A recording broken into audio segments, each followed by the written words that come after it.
Buenas tardes a todos. Estamos en Ágora para una nueva entrevista en Incorrectos con Agustín Echevarne. Un gusto, Un Agustín. placer estar acá. Bueno, Felicitaciones por el canal. No, por favor, el gusto es nuestro de tenerte acá y una tradición, ¿no? de Incorrectos es cómo te trata Tucumán.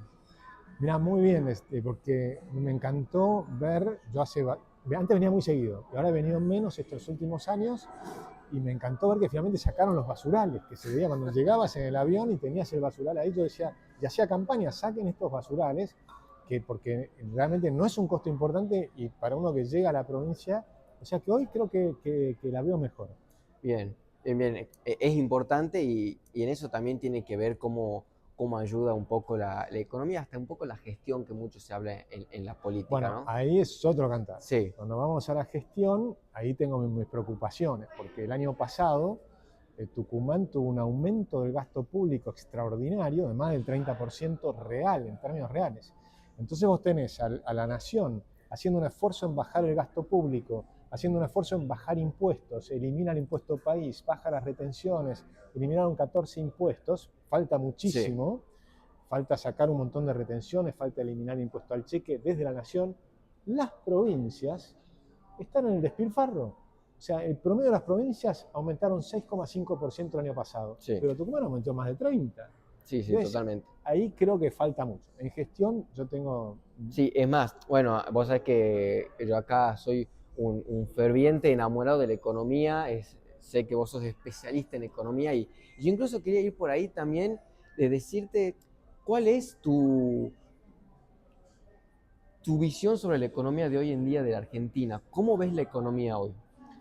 Bueno, yo la veo en un proceso de transformación extraordinario, donde estamos saliendo de 80 años de ser un país proteccionista, estatista, despilfarrador, con aumento progresivo del gasto público hasta que llegó a un nivel impresionante, que se fue desfinanciando, se comió todo el capital, destruyó al Banco Central, endeudó a la economía. O sea, Perón recibió un país que recibíamos intereses porque éramos acreedores de las potencias extranjeras, y dejó un país saqueado, y después 80 años más tarde está mucho peor, y eso fue lo que recibió Javier Milei. Y ahora lo está transformando en un país mucho más abierto, que todavía no es una economía súper abierta, pero está en proceso de apertura. Saneó el Banco Central en un proceso de bajar la inflación fuertemente, de Sí, 211% a 30%.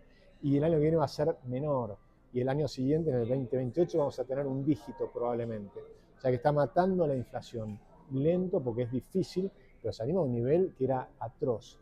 Pero además, esta economía abierta es una economía exportadora. O sea, las exportaciones subieron 24% el año pasado, este año, perdón, contra el año pasado, sí. interanual. Y por supuesto me van a decir, bueno, energía es un boom, minería es un boom, el agro está muy bien, la carne es un boom. Y después tenés las manufacturas de origen industrial que también están creciendo. Bien, Y si le saco las manufacturas de origen industrial, sacando las minería, o sea, ex minería, también crece a 2 dígitos. Entonces la parte de la exportación está muy bien. Pero, por supuesto, es un proceso de transformación, es duro, no todos los sectores están bien, hay 3 sectores que están más retrasados, lo que es el comercio, lo que es la industria y la construcción. Y eso te pega mucho en los centros urbanos, y eso todavía está mucho más demorado, ¿no? Y va a tardar más tiempo, porque el año pasado tuvimos un shock muy grande, de tasas de interés enormes, sí. y afectaron a 5 millones de personas que tienen problemas de morosidad. Y eso es un proceso que se va a ir cambiando en los próximos, te diría, 3, 4 trimestres. Bueno, vos sabés que es interesante lo que mencionabas. Yo tenía un par de preguntas sobre estos temas más para el final, pero prefiero tocarlo ahora. Y vamos a ir con la más picante. Javier Milei siempre cita y dice que la inflación es siempre y en todo lugar un fenómeno monetario, causado por la emisión. Se decía que la inflación iba a llegar a cero luego de 24 meses de cortar con la emisión. Hoy no se está viendo una inflación cero, sí se está viendo una desaceleración de la inflación. ¿Cómo lo ves vos? Bueno, yo creo que es exactamente así. Lo que pasa es que si hacíamos un programa de estilo dolarización, la inflación hubiera bajado más rápido. Si hacíamos un programa de estilo convertibilidad, la inflación bajaba más rápido. Con este esquema había que sanear al Banco Central primero, Una vez que saneás al Banco Central, empezás a dejar de emitir para poder darle, digamos, para darle plata al Tesoro, al gobierno. Eso se eliminó. Pero todavía estás rellenando las reservas del Banco Central y para comprar reservas estás emitiendo peso. Entonces, la inflación es un fenómeno monetario, pero de oferta y de demanda. Entonces, la demanda de dinero el año pasado se destruyó. Digamos, si vos tenés demanda de galletitas, tenés oferta de galletitas, sube mucho, si la demanda es la misma, el precio de las galletitas cae. Eso era la emisión monetaria. Si te cae el valor de lo que era el peso, después vas con esos pesos al supermercado y te piden, no, pará, eso vale mucho menos, dame más pesos. Totalmente. Eso es la inflación. O querés comprar dólares, dame más pesos. Eso es el tipo de cambio que sube. Ahora no, ahora cuando tenés una emisión que ya está controlada en los últimos, te diría, 12 meses, bueno, te falta la demanda. ¿Qué pasa con la demanda? Con la demanda se cayó. Si se cae la demanda, también se cae el valor del peso. Eso pasó el año pasado cuando el 50% de los pesos se pasaron al dólar. Bien. Imagínate cualquier país del mundo, el 50% de la gente se asusta y saca la plata del país, ese país entra en crisis. Totalmente. Y Argentina no entró en una crisis, pero sí la economía se frenó. Entonces tuvimos 2 trimestres de recesión. Y el año actual, todavía primer semestre, tenemos el coletazo de lo del año pasado. Y ese coletazo lleva un año, tranquilamente. Bien. Por ejemplo, en el 94 tuvimos en diciembre el efecto tequila.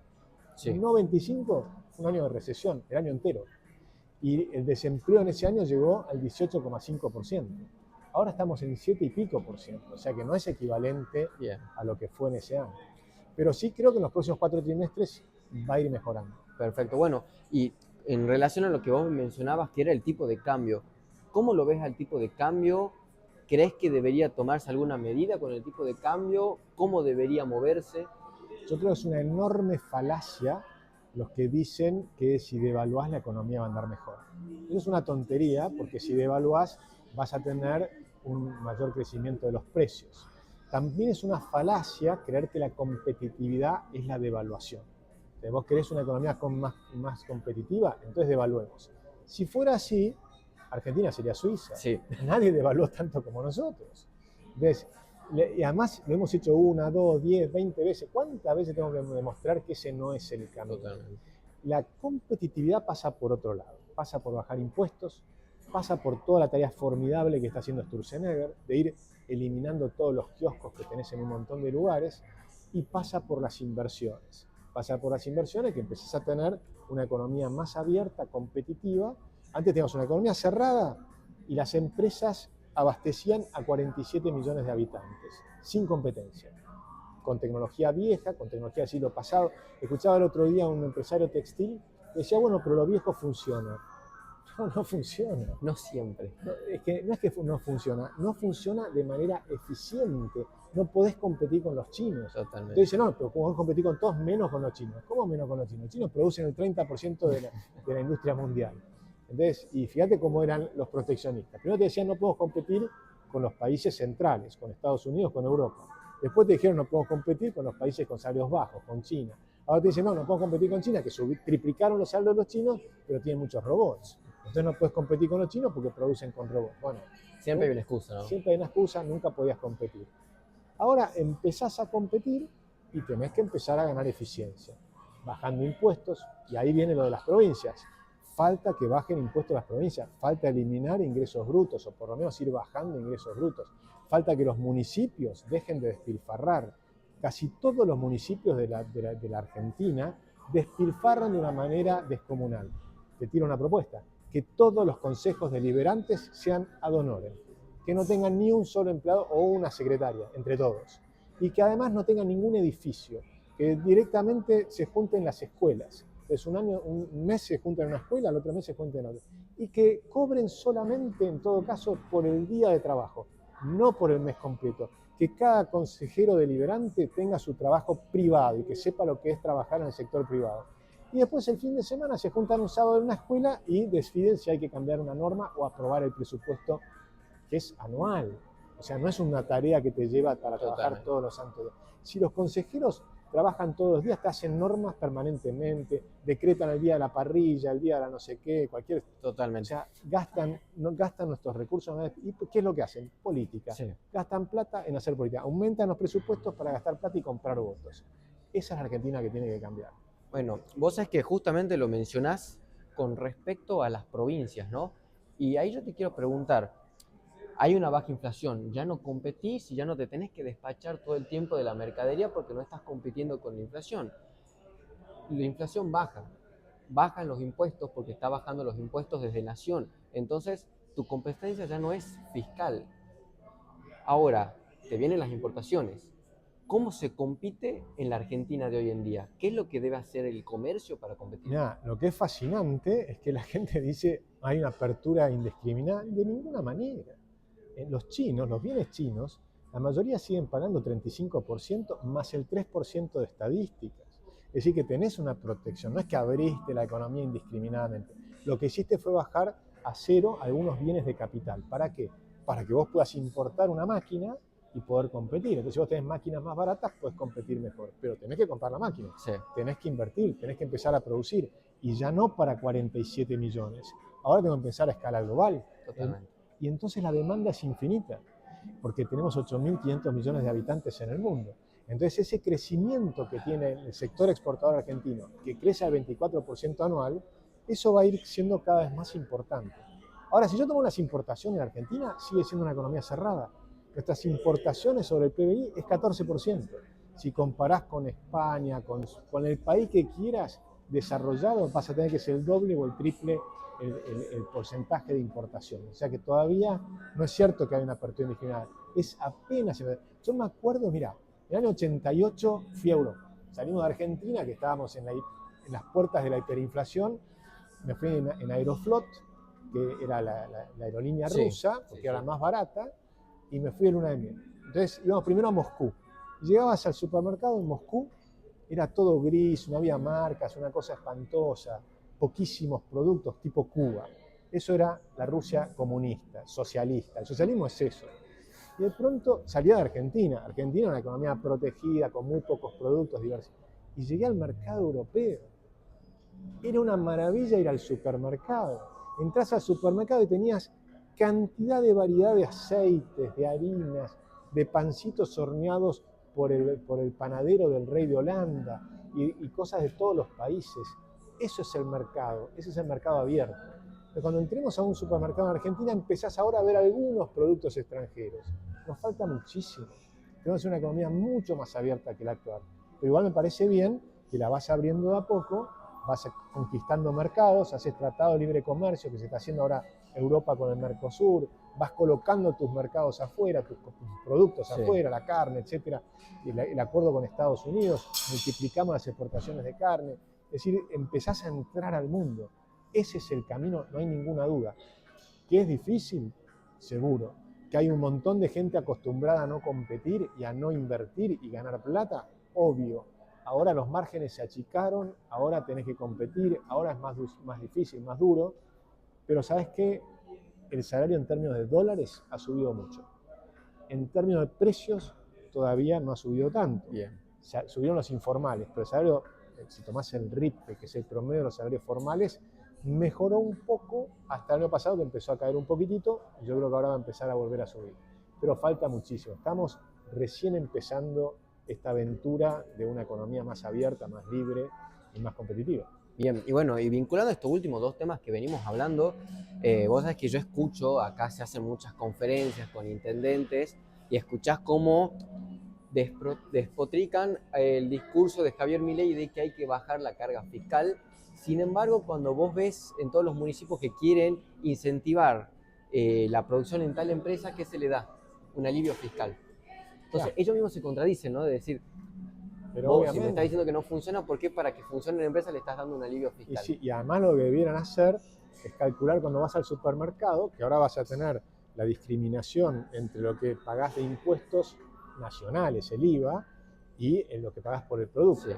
Sacale los impuestos internos y sacale los ingresos brutos. Y vas a ver en el supermercado, cuando vos compras un producto, la mitad son impuestos. Sí, totalmente. Entonces, si vos lográs bajar los impuestos, tu salario vale mucho más. Sí. Entonces te están sacando prácticamente la mitad de tu salario con los impuestos. Entonces no es que solamente los salarios son bajos, es que los impuestos son altos. Y ni que hablar que además te sacan cuando vos trabajás. Y ahí entras en todo el tema, te sacan prácticamente al costo que tiene un empleador para contratarte, tenés que sumarle casi un 50% más. O sea, te están sacando por todos lados. Eso es lo que venimos explicando hace décadas. Totalmente. Y bueno, y hacerte estas últimas dos preguntas. Una es, ¿cuál es el rol del Banco Central? Salió la reforma de la Carta Orgánica, ¿debe ser más independiente? ¿No debe ser independiente? ¿Debe intervenir económicamente en la economía con dinero, con emisión? ¿Qué debe hacer el Banco Central? Bueno, todavía salió el dictamen recién, falta la aprobación. Hay varios, es que mi posición siempre fue dolarizar, porque el problema que tiene la Carta Orgánica, que es una ley que yo creo que mejora muchísimo, yo coincido en lo que está en la propuesta que está haciendo el gobierno, que la misión del Banco Central tiene que ser una sola y es defender el valor de la moneda. Esto es lo que hizo el Bundesbank en Alemania y por eso el marco era una de las monedas más fuertes del mundo, porque decidió tener un solo objetivo, que era mantener el valor de la moneda. ¿Por qué? Porque los alemanes habían sufrido, como nosotros, la hiperinflación. Entonces decidieron hiperinflación nunca más, un banco central con un solo objetivo, que es preservar el valor de la moneda. Bueno, eso es lo que está buscando el gobierno. Bien. Y antes tenías el modelo, por ejemplo, de la Reserva Federal de Estados Unidos, que además del rol de preservar el valor de la moneda, le ponen un segundo objetivo, que es bajar el desempleo. Y ya no lo puedes hacer, porque entonces empiezan los que vienen a emitir, y acá tenías una cantidad de objetivos, de intervención, etcétera, etcétera. Ayudar al tesoro a mejorar, lo que fuere. Todo eso desaparece y tenés el único objetivo. Es muy bueno, pero tenés un pequeño inconveniente. ¿Qué pasa si vuelven los que quieren destruir todo? Totalmente. Porque Kicillof y la gente del peronismo te sigue diciendo que si vuelven a ganar, destrozan todo. Y te lo dicen abiertamente. Abiertamente. Es impresionante, lo dijo en público, por ejemplo, Sergio Chousa, economista del kirchnerismo, que le preguntan, bueno, ¿y si gana Kicillof, qué haces con tus bonos? Ah, no, los vendo. ¿Pero vos decís que es economista Chousa? Bueno, es economista. No, yo he debatido con él muchas veces, es buena persona, o sea, pero piensa, es cínico, porque fíjate que él sabe que si gana el kirchnerismo se destroza todo. Entonces vos me decís, ¿cómo puede ser? ¿Cómo puede ser que si gana el kirchnerismo yo vendo la Argentina? O sea, no creo más en el gobierno, vendo los bonos del gobierno porque gana el kirchnerista, pero lo dicen los kirchneristas mismos. Es un desastre. Yo creo que no va a pasar, creo que va a ganar Javier Milei, pero si pasara sería un desastre. Ese riesgo Cuca existe, ¿no? Cuando ganó el kirchnerismo en el 2019, en agosto, en un solo día la bolsa cayó 37%. ¿Por qué? Porque Sergio Chousa está vendiendo. Y venden ellos, vendemos nosotros, venden todos. Entonces salís corriendo de la Argentina si vienen los kirchneristas. Se van los capitales, la fuga de capitales es atroz, el Banco Central se destroza. Es decir, necesitamos que el peronismo cambie también, que el peronismo se modernice. Como empezaba a modernizarse en los 90, Menem era peronista, pero empezó a decir basta de saquear al Banco Central y puso la convertibilidad y eliminó el saqueo del Banco Central y puso las privatizaciones, dijo vamos a hacer lo que hace el mundo, seamos un país normal. Cuando el peronismo se normaliza, la Argentina se normaliza. Y ahora la única manera de mantener esto es que gane el año que viene, sea reelecto Javier Milei, no hay otra alternativa. Bien, y para ir terminando, jubilaciones. Si vos tuvieses hoy la oportunidad de tomar una medida concreta para no mejorar todo el sistema provisional, porque con una medida no va a bastar, pero para hacer el mayor cambio en el sistema provisional, ¿cuál sería? Bueno, lo tenemos publicado acá, ¿no? Acá pusimos todo lo que hizo Javier Milei en el primer año y medio y lo que faltaba por hacer. Parte de lo que falta para hacer es la reforma de la jubilación. ¿Por qué? Porque te han robado, para que la gente entienda por qué las jubilaciones son muy bajas.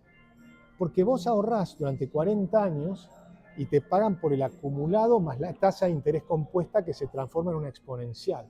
Entonces todos tus ahorros cada vez se van capitalizando. Y con eso que se capitalizó te pueden pagar. ¿Y qué pasó? Los 40 años anteriores se robaron todo. Se robaron tu jubilación. Y hoy llega el gobierno y no tiene cómo pagarte. No te la pueden mejorar, solamente si imprimiera billetes. Eso no lo hace. Entonces las jubilaciones son bajas. Nuestra propuesta es una reforma del sistema actual para volver al equilibrio. Por ejemplo, alargar la edad jubilatoria de las mujeres, se jubilan antes que los hombres. ¿Por qué? Las mujeres viven más que los hombres. Y yo se los digo a todas las mujeres que nos están escuchando, ¿por qué se van a jubilar 5 años antes? Además, una mujer de 60 años hoy es joven, se aburre en su casa si se jubila, va a querer seguir trabajando. Entonces nosotros proponemos un incentivo que si seguís trabajando tu jubilación va a crecer.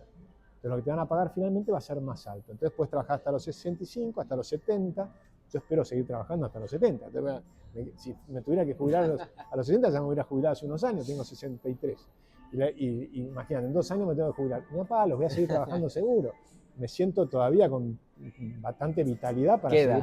Claro, tengo un poco más de cuerda, ¿no? Entonces, además me aburriría sin trabajar. Pero además, queremos destetar a los jóvenes, sacarles el peso de las generaciones anteriores.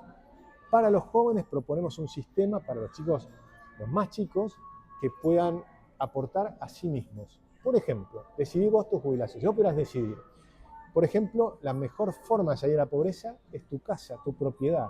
Bueno, los aportes que hagas por una hipoteca, esos se computan como si fuera un aporte jubilatorio. Porque esa casa que vos te comprás con tus aportes, sin que te los puedas robar, porque ahí ya no te lo van a poder robar, es tu casa, no te la va a poder robar Kicillof. Sí. Entonces, los aportes los haces en una hipoteca. Cuando bajes la inflación, la cuota de alquiler va a ser muy parecida a la cuota de la hipoteca. Te juntás un 10% del valor de la casa y pones como un pago inicial. El 90% te lo financian a 20 años, con tasas muy bajas. La cuota de alquiler se parece a la cuota de jubilación. Entonces, lo que pagarías normalmente por tu alquiler, 20 años más tarde sos propietario, saliste de la pobreza, sos propietario de tu propia casa. Y no te la pueden robar los políticos. Porque si en cambio de eso le das la plata a los políticos, te la van a robar. Porque es lo que robaron, no el peronismo, el radicalismo, los militares, todos te robaron las jubilaciones. Empezó robando las Perón, pero las robaron todos los que siguieron también. Entonces, no le creas más a los políticos, cree en vos mismo, ahorrá en tu propia casa. Y esa es tu jubilación. El día de mañana, esa casa que vos tenés, podés hipotecarla cuando se llama cobro revertido. Te pueden pagar, como que el banco te la compra hasta el día que te morís pagándote todos los meses el sueldo. Por supuesto, si te va bien, no necesitas hacerlo y tenés otros ahorros, porque además, eso que pagaste ahí es la cuota de alquiler. Además de eso, puedes seguir ahorrando y ese ahorro no te lo tiene que sacar el gobierno. Es un cálculo de cuántas casas te saca a un salario mínimo. Hace 10 años que hice un video que se vio bastante, con lo que te saca el Estado obligatoriamente por el sindicato, pero sobre todo por la jubilación, te comprabas 6 casas. Eso es lo que te roba el Estado, la posibilidad de salir de la pobreza. Perfecto. Y bueno, mencionar acá un detalle importante, que se habla mucho de parte más que nada del peronismo, de el salario en negro, de que eso afecta a las jubilaciones, pero gran parte de los salarios en negro o casi grises en la nación argentina es en la administración pública de las provincias. ¿Afecta en gran parte el salario que está en mitad del negro de los empleados públicos con respecto al sistema provisional? El problema no solo del salario negro, sino también hay aportes que son menores al resto, como por ejemplo el monotributo, que lo que pagás es menor de lo que recibís en ese caso. Entonces eso por supuesto que afecta al promedio. O sea, eliminar la informalidad es parte del esquema de solucionar el problema. Por eso es que hay que bajar los costos laborales. Entonces la reforma es integral, te conté un pedazo, no, sí, totalmente. Pero tiene varios elementos para restablecer el equilibrio. Y además con la implosión, la caída tremenda de la tasa de natalidad, se ha complicado muchísimo. Hay que volver a un sistema de capitalización, donde lo que vos aportes sea para vos. Lo que pasa es que lo habíamos hecho y funcionó muy bien, y en el 2008 te lo robaron de nuevo los kirchneristas. O sea, nos robaron lo que habíamos aportado. Yo hice 14 años de aportes y tenía, o sea, nos llegaba a nuestra casa, imagínense todo lo que están escuchando, te llegaba todos los meses cuánto tenías tu cuenta de jubilación, cuánto venía creciendo. La tasa de crecimiento que yo tenía en mi AFJP era 14%. Ellos decían que las cuotas eran altas de la comisión. Perfecto, estaba la AFJP del Banco Nación. Querían competir con cuotas más bajas que el Banco Nación te ponga, y si querías te ibas a no necesitabas, estaba la posibilidad de irte al Estado. Vos eras libre de estar en el sector privado o estar en el estatal, pero era tu propia cuenta. Y después Cristina Kirchner dijo, bueno, el que quiere volver al sistema anterior de solidaridad, como lo llaman ellos, de reparto, etcétera, pueden volver. ¿Cuántos volvieron? Nadie. Nadie, totalmente. Nadie. Entonces no volvieron. No es que te estatizaron, pues si te estatizaban, pasaban todas mi propia cuenta al Banco Nación y tenía la FJP del Banco Nación, pero tenía mi plata. No hicieron eso, me la robaron. O sea, el kirchnerismo te roba permanentemente. Te robaron la plata. La teníamos acumulada, los 9 millones de personas recibíamos cuánto teníamos acumulado, nos lo robaron y después se lo regalaron a 3 millones de personas que no habían hecho los aportes. Vamos. Totalmente, ¿no? Eso nosotros en Incorrectos lo hemos mencionado muchas veces, hemos hecho un desglose del sistema previsional, así que un gustazo acá tenerte para dar eso. Y por último, decirte, bueno, como te comentaba detrás de cámara, Ágora es un medio que nace a pulmón, independiente y que trata de romper ese status quo del sistema de comunicación televisivo y un poco casi pautero en la provincia de Tucumán con respecto al peronismo. Me Sería parece un muy bueno, gustazo que, apoyen a Ágora, hagan clic en este video. por favor, ¿no? Y nada, despedirte. Un Agradecerte placer. un montón por la entrevista y por supuesto agradecer a Federalismo y Libertad por esta colaboración y fue un gustazo. Hasta la próxima.